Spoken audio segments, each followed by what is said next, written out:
আসসালামু আলাইকুম এভরিওয়ান, আপনারা সবাই কেমন আছেন? আমিও আলহামদুলিল্লাহ বেশ ভালো আছি। আজকে হচ্ছে বছরের প্রথম ইফতার।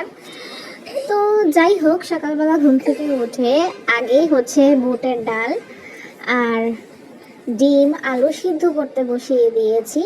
আর এই ফাঁকে হচ্ছে আমি বেসনটা খুব ভালোভাবে রেডি করে নিচ্ছি। এটা দিয়ে হচ্ছে বেগুনি ভাজা হবে। এই যে বেগুন কেটে রেখেছি, আর এই দেখেন ডিমগুলো সেদ্ধ হয়ে গেছে, সাথে আলুটাও সেদ্ধ হয়ে গেছে, আর এই বুট এটাও সেদ্ধ হয়ে গেছে। এগুলো খুব ভালোভাবে পানি দিয়ে পরিষ্কার করে নিয়েছি। আর এই ফাঁকে আমি দিয়েছি কিছু টুকরা করা মাংস, যেগুলো কালকে আমি ম্যারিনেট করে রেখেছিলাম। ওগুলো আমি খুব ভালোভাবে পেঁয়াজ দিয়ে পেঁয়াজ বেরেস্তা করে তার মধ্যে ভাজা ভাজা করছি, মানে ভুনা করছি। আর এই হচ্ছে গিয়ে বুটের ডাল রান্না করব। এখানে হচ্ছে সব রকমের মশলা দিয়েছি, বুটের যা যা দেওয়া প্রয়োজনীয় সব দিয়েছি, সাথে আলু আর টমেটো দিয়েছি।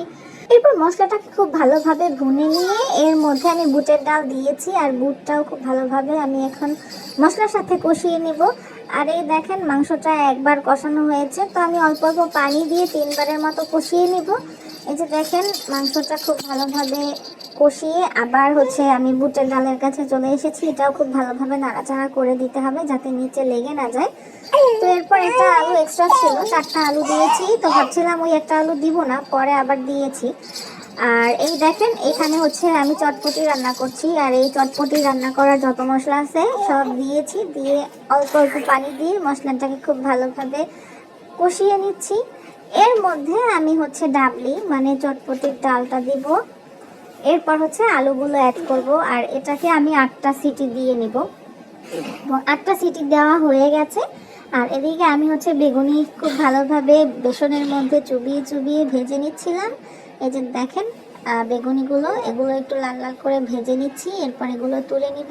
অনেকগুলো বেগুনি বানিয়েছিলাম। এরপর আমি এসেছি পেঁয়াজু মানে বড়া, ডালের বড়া বানাতে। এই যে দেখেন এই ডালের বড়াটাও খুব ভালোভাবে বানানো হয়ে গেছে। আর এই হচ্ছে তেঁতুলের টক, চটপটি খাওয়ার জন্য তেঁতুলের টকটা অত্যাবশ্যক।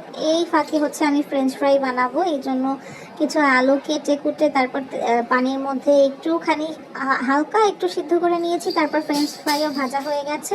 আর এরপর এসেছি আমি চিকেন ভাজবো। এই যে দেখেন চিকেন ফ্রাইয়ের জন্য আমি খুব ভালোভাবে চিকেনগুলোকে কোট করে নিয়েছি আটা দিয়ে।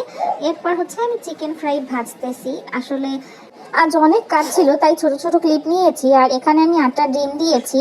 আর এই হলো তেঁতুলের টক, আর এটা হচ্ছে গিয়ে বিট লবণ। আর এখানে দেখেন বুটের ডাল দিয়েছি। আর এইটা হচ্ছে গিয়ে পেঁয়াজ, শসা, টমেটো, কাঁচামরিচ পলিথিন ভরেছি। আর এই বুটের ডাল, আর এখানে হচ্ছে ওই যে চিকেন ভুনা করেছিলাম ওইটা।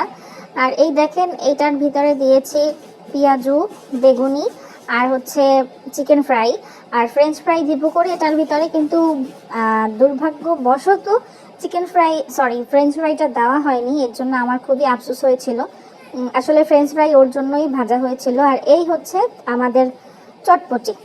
তো আমি খুব ভালোভাবে ওদেরকে পার্সেল করে পাঠিয়ে দিয়েছিলাম। আর এদিকে হচ্ছে প্রতিবেশীদেরকে কিছু দিতে হবে, এই জন্য আমি তাদের জন্য খুব ভালোভাবে একটা ট্রে সাজিয়েছিলাম। এই যে আমি যা যা করেছিলাম, যা বানিয়েছিলাম সেগুলো দিয়েছি। আর সাথে হচ্ছে জিলিপি এনেছিল, আপেল, বড়ই, আর শসা, টমেটো, খেজুর, পেঁয়াজু, বেগুনি, বুটের ডাল। এই তো যা বানিয়েছিলাম সবই হচ্ছে গিয়ে এক এক করে আমি 4টা বাসার জন্য ট্রে সাজিয়েছিলাম। আর 4টা ট্রেই আপনাদের সাথে শেয়ার করেছি। এই যে দেখেন। আর আমার ভিডিও আপনাদের কেমন লাগে প্লিজ কমেন্ট বক্সে জানাতে ভুলবেন না। আর এই যে দেখেন আমি 1 কেজি বুট আর 1 কেজি ডাবলি নিয়েছিলাম, তবে আমি চটপটি একেবারেই ভাগে পাইনি। সবগুলো আসলে দেওয়া হয়ে গিয়েছিল আলহামদুলিল্লাহ। যাই হোক, তবে ভালো হয়েছে। আর রাতের বেলা এই যে দেখেন আমার ননদের বাসা থেকেও এসেছে আমাদের জন্য খাবার। এখানে আমার বাবুর জন্য কিছু কলা, 2টা মালটা, 4টা খেজুর, আর কিছু পিঠে এসেছিল। আর 2 রকমের পিঠে এসেছিল। এটা হচ্ছে গিয়ে কি পিঠা বলে আমি জানি না। এই যে 4টা আজোয়া খেজুর এসেছিল, এটা একেবারে সৌদিয়ান খেজুর। আর এইটা হচ্ছে একটা বিস্কিট পিঠা, আর ওইটা হচ্ছে নকশি পিঠা টাইপের আর কি। তো আজকে এতটুকুই, আল্লাহ হাফেজ।